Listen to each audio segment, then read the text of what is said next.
Hello बच्चों, let's see this question. This question says the dimension of under root mu upon epsilon where mu is permeability and epsilon is permittivity is same as। तो चार option है, resistance, inductance, capacitance and none of this. तो बताना है कि इसके dimension किसके बराबर होंगे। तो यहाँ पे सबसे पहले बात करें कि आपका जो म्यू है ये मैग्नेटिक प्रॉपर्टी है और एप्सिलॉन इलेक्ट्रिक प्रॉपर्टी आपके पास। तो की कॉन्सेप्ट की बात करें यहाँ पर, की कॉन्सेप्ट, तो यहाँ पर आपके पास दोनों कांस्टेंट इलेक्ट्रिक फील्ड का और मैग्नेटिक फील्ड का प्रेजेंट है। तो यानी कि यहाँ पर जो ये डेफिनेशंस होंगी इनकी, ये कहाँ से डिफाइन की जाती है, magnetic effect of electric current से, या मैग्नेटिक फील्ड। मैग्नेटिक फील्ड आपके पास due to current carrying wire, या करंट कैरिंग एलिमेंट भी लिख सकते हैं, जरूरी नहीं वायर हो आपके पास, करंट कैरिंग एलिमेंट। तो की कॉन्सेप्ट लिख सकते हैं अपन। यहाँ पर आपके पास क्या हो रहा है, इलेक्ट्रिक और मैग्नेटिक दोनों प्रॉपर्टी है। तो जब भी आपका जो चार्ज है मोशन में होता है तो वो क्या करता है, इलेक्ट्रिक फील्ड के साथ साथ मैग्नेटिक फील्ड भी जनरेट करता है। तो सिंपल अपन ये भी कह सकते हैं magnetic effect of electric current, magnetic effect of electric current, effect of electric current. तो यहाँ पर देखिए आपको जब आपके पास कोई भी चार्ज मूव करता है, इलेक्ट्रिक करंट का मतलब क्या है, rate of flow of charge. तो चार्ज जब मूव करता है आपके पास किसी वेलोसिटी से, तो मैग्नेटिक फील्ड भी जनरेट करता है और इलेक्ट्रिक फील्ड भी जनरेट करता ही है। तो दोनों फील्ड आपके पास प्रेजेंट होगी। तो अब यहाँ पर इनका अपने को क्या चाहिए, डायमेंशन चाहिए। तो इनके जो डायमेंशन होते हैं आपके पास है, सबसे पहले बात करते हैं परमिटिविटी की, इलेक्ट्रिक परमिटिविटी ई। इसके जो डायमेंशन होंगे आपके पास कहाँ से आ सकते हैं, इसकी यूनिट से। तो आपका जो एप्सिलॉन होता है ये बेसिकली क्या होता है, 1/4πk। और ये के क्या होता है, कांस्टेंट होता है। कौन सा कांस्टेंट, कि मान लिया आपके पास कोई भी दो चार्ज है Q1 Q2 और इनके बीच का सेपरेशन कितना R है। तो इन पर जो लगने वाला कूलाम फोर्स होता है ये था K Q1 Q2/R², K Q1 Q2/R²। तो यहाँ से K की वैल्यू आ गई, यूनिट में लिखे तो न्यूटन मीटर स्क्वायर। फोर्स किसमें था, न्यूटन, और डिस्टेंस आपके पास स्क्वायर है तो metre square upon coulomb square. तो ये तो हो गया आपके पास के। और जो एप्सिलॉन है इस के रिवर्स है, तो यानी कि इसकी यूनिट क्या हो जाएगी आपके पास, coulomb square upon newton meter square. और न्यूटन को क्या लिख सकते हैं अपन, या करंट कूलाम चार्ज को क्या लिख सकते हैं अपन, आपका जो चार्ज होता है। और करंट क्या होता है, Q/T। तो यानी Q की वैल्यू क्या हो जाएगी, I × T। तो यानी कि हो जाएगा I मीन्स एम्पियर, करंट की यूनिट क्या होगी एम्पियर। तो इसका स्क्वायर दे रखा, तो इसका स्क्वायर इंटू आपके पास क्या है, I × T। तो T का मतलब second square divide by Newton. Newton किसके बराबर होता है, किलोग्राम मीटर पर सेकेंड स्क्वायर के। तो यानी कि आपका सेकेंड स्क्वायर फिर से ऊपर चल जाएगा, न्यूटन, एक न्यूटन किलोग्राम मीटर पर सेकेंड स्क्वायर, तो ऊपर चल गया। तो आपके पास यूनिट क्या होगी, ये बेसिकली एम्पियर स्क्वायर सेकेंड की पावर 4 डिवाइड बाय किलोग्राम। यानी कि आपके पास मास दे रखा है किलोग्राम, और मीटर, मीटर का मतलब आपके पास लेंथ होगी यानी कि kgm। तो ये बेसिक यूनिट है किसकी, एप्सिलॉन की, जो आपके पास परमिटिविटी है। तो यहाँ पर लिखे डायमेंशन, तो m का हो जाएगा m इनवर्स, लेंथ दे रखी मीटर में तो l इनवर्स, और t की पावर -4 इंटू एम्पियर स्क्वायर। तो ये तो हो गया आपके पास किसके डायमेंशन, इलेक्ट्रिक परमिटिविटी के। और आपके साथ में मीटर स्क्वायर भी है, तो ये देखो मीटर की पावर 3। तो यानी कि जो एप्सिलॉन है इसकी यूनिट लिखें तो m ऊपर जाए किलोग्राम, m से डिनोट होता है, तो m inverse l power -3 t power 4 into ampere square. तो ये तो डायमेंशन हो गए किसके, आपके पास किसके, एप्सिलॉन के। तो मान लेते क्वेश्चन नंबर 1। अब अपने को चाहिए मैग्नेटिक परमिबिलिटी, इसकी डायमेंशन निकालें। तो पहले तो इसके बेसिक फॉर्मूले को देखें आपके पास क्या होता है। तो देखिए आपके पास मैग्नेटिक परमिबिलिटी का कहाँ से निकाल सकते हैं, कि आपके पास मान लीजिए बी, ये तो मैग्नेटिक फील्ड डेंसिटी, ये तो म्यू टाइम्स एच, और एच होता है आपके पास इंटेंसिटी ऑफ मैग्नेटाइजेशन इंटेंसिटी। तो यहाँ से म्यू की वैल्यू निकाल सकते हैं अपन B/H। बी तो क्या हो गया, मैग्नेटिक फील्ड, और एच क्या हो जाएगा आपके पास, मैग्नेटिक इंटेंसिटी। तो यानी कि यहाँ पर जो इनके डायमेंशन या यूनिट आती है, या डायमेंशन लिखे अपने पास, तो इसके जो डायमेंशन है आपके पास क्या, m inverse M1 L1 T-2 और एम्पियर -2। इसको अपन प्रूव भी कर सकते हैं किस तरीके से, जैसे मैग्नेटिक फील्ड की बात करते हैं और एच की बात करते हैं। तो एच जो होता है आपके पास मैग्नेटाइजिंग इंटेंसिटी होती है ampere per metre, ampere per metre, इसकी यूनिट होती है आपके पास एम्पियर पर मीटर। और मैग्नेटिक फील्ड की वैल्यू निकालने, तो जो फोर्स होता है आपके पास, मान लीजिए करंट फ्लो कर रहा है किसी भी कंडक्टर में आई, उसकी लेंथ कितनी एल और मैग्नेटिक फील्ड कितना बी। तो जो बी की वैल्यू हो जाएगी आपके पास force upon I into L.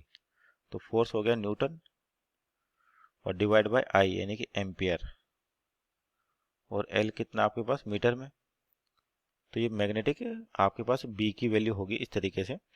तो यहाँ पर म्यू की वैल्यू लिखें, तो यहाँ से म्यू बराबर कितना हो जाएगा बी बाई एच यानी कि न्यूटन पर एम्पियर मीटर, और इंटू एच, एच की यूनिट क्या आपके पास एम्पियर पर मीटर,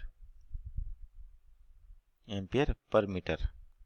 तो आपके पास मीटर से मीटर कैंसिल हो, यानी कि आपके पास म्यू की जो वैल्यू आ गई या यूनिट आ गई आपके पास सिंपल न्यूटन पर एम्पियर स्क्वायर, न्यूटन पर एम्पियर स्क्वायर। और न्यूटन को क्या लिख सकते हैं अपन, किलोग्राम मीटर पर second square into ampere square. ये आपके पास यूनिट किसकी आ गई, म्यू की। तो यहाँ से इसके डायमेंशन लिखे अपन, म्यू के डायमेंशन, मास को किसे लिखते हैं किलोग्राम से एम, और लेंथ होता है एल, और टाइम टी माइनस टू, और ampere minus to, ampere minus to. तो ये तो डायमेंशन हो गए किसके, म्यू के आपके पास। और अपने को इन दोनों का रेशो निकालना है। तो देखिए आपके पास क्या हो जाएगा, आपको फाइंड आउट क्या करना है, under root mu by epsilon. तो पहले तो म्यू बाई एप्सिलन की वैल्यू फाइंड आउट करें। तो जो म्यू के डायमेंशन दिख रहे हैं अपने को M L T minus two और एम्पियर माइनस टू, ये आपके पास किसके डायमेंशन है, म्यू के। और ई के डायमेंशन देखिए आपके पास कितने आए थे, और जो ई के डायमेंशन क्या हो जाएंगे यहाँ पर, ई के डायमेंशन लिखे अपन। तो ई के डायमेंशन थे आपके पास M inverse L power minus three, T power four, और एम्पियर स्क्वायर। तो यानी कि ये हो जाएगा आपके पास M square L power four और टी पावर माइनस सिक्स और एम्पियर पावर माइनस फोर। ये हो गया आपके पास क्या, म्यू बाई एप्सिलन। और इसका अंडर रूट निकालें म्यू बाई एप्सिलन का। तो यानी कि यहाँ पर देखिए एम स्क्वायर है तो एम बचेगा, एल पावर फोर यानी कि L square, T power minus three और ampere power minus four, minus two बचेगा। तो ये तो हो गया आपके पास epsilon under root mu by epsilon की यूनिट। और एक एक करके जो क्वांटिटी दे रखी है उसको चेक करें। तो जो पहली क्वांटिटी आपके पास रेजिस्टेंस है आर, तो रेजिस्टेंस की देखिए यूनिट कैसे निकालें अपन। तो आपके पास ohm's law V equal to I R, तो आर की वैल्यू की V बाई आई। और V के आपके पास पोटेंशियल, तो पोटेंशियल के जो डायमेंशन होते हैं आपके पास वो बेसिकली होते हैं M L square A power minus one और T power minus three divide by I, I का मतलब करंट यानी कि एम्पियर। तो ये हो जाएगा आपके पास M L square T power minus three और एक एम्पियर इनवर्स और एक एम्पियर इनवर्स, तो यानी कि आपके पास एम्पियर पावर माइनस टू। तो यहाँ पे जो डायमेंशन आ रहे हैं आपके पास रेजिस्टेंस के और म्यू अपॉन एप्सिलन के दोनों सेम आ रहे हैं। इसका मतलब जो गिवन वैल्यू है उसका आंसर हो जाएगा ऑप्शन नंबर ए रेजिस्टेंस। दूसरे की बात करते हैं inductance. Inductance basically Henry unit होती है आपके पास यहाँ पर, और कैपेसिटेंस आपके पास, इनकी भी डेफिनेशन देखिए इंडक्टेंस की भी। तो इंडक्टेंस के डायमेंशन निकाले पर इंडक्टेंस, तो ये बेसिकली आपके पास इंडक्टेंस क्या होता है, एल से डिनोट किया जाता है। ये होता है आपके पास V D I by D T, V का मतलब पोटेंशियल और D I by D T rate of change of current. तो यहाँ पर जैसे पोटेंशियल के मैग्नीट्यूड अपन ने डायमेंशन पहले भी लिखे हैं, तो यहाँ पर आपके पास M L square A inverse T power minus four और करंट हो जाएगा आपके पास और टाइम ऊपर आ जाएगा। तो यहाँ पर डायमेंशन लिखे इसके, तो यह होता है M L square T power minus two और ए पावर माइनस टू। तो इसका मतलब आपके पास डायमेंशन जो थे किसके, म्यू बाय एप्सिलन के, तो मैच नहीं करे। इसका मतलब इंडक्टेंस तो आपका गलत हो गया। और एक और दे रखा अपने को कैपेसिटेंस। कैपेसिटेंस की यूनिट की बात करते हैं अपन डायमेंशन की। तो कैपेसिटेंस पहले तो इसकी डेफिनेशन देखिए आपके पास, कैपेसिटेंस क्या होता है, सी, ये होता है क्यू बाई वी। क्यू आपका चार्ज हो गया और वी पोटेंशियल हो गया। तो क्यू क्या होता है आपके पास, आई इंटू टी यानी करंट सेकेंड। तो यहाँ पर आई तो हो गया एम्पियर और टाइम हो गया सेकेंड, एम्पियर सेकेंड। और आपके पास v यानी कि जो पोटेंशियल है उसकी यूनिट क्या थे आपके पास, या डायमेंशन क्या थे। तो यानी कि पूरे के डायमेंशन एक साथ लिखे हैं। तो एम्पियर रहता है आपके पास, और सेकंड को किसे लिखते हैं अपन, टी से डिवाइड बाय पोटेंशियल, और पोटेंशियल के डायमेंशन के आपके पास M L square T power -3 और ए इनवर्स, यानी कि ए इनवर्स का मतलब एम्पियर इनवर्स। तो ये तो हो गया आपके पास किसके, सी के डायमेंशन, और इसको सही लिखे तो ये ऊपर जाएगा तो इनवर्स में आएगा, तो आपके पास ये भी मैच नहीं कर रहा, मीन्स ऑप्शन नंबर ए ही अपना राइट आंसर है।